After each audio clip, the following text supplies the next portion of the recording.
This is IREBE MEDIA, the one of the best for this industry of the flavor.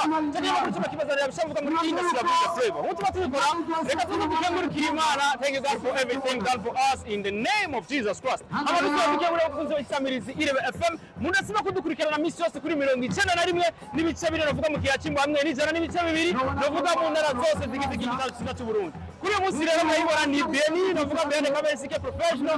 Hanyuma rero kinyamakuru cyane IREBE MEDIA n'abashira bose bamudukurikirana misi yose.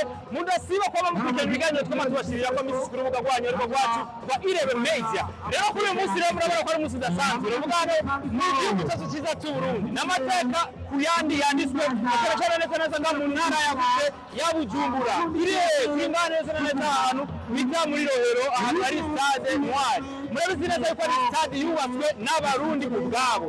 N'umurundi atafashanya ivuye hanze n'umurundi we ubwiwe yikoze mu mufuko arubaka ibintu vyiza arubaka kino kibuga. Araza kubona rero ivyiza by'isi zakora mu kibuga rero nawe yati rero twaje kumura kubereka urukino ruza kubera hano kuri uyu munsi novuga intamba z'abadakujije ka 23 hamwe na equipe ya iva muri Vietnam.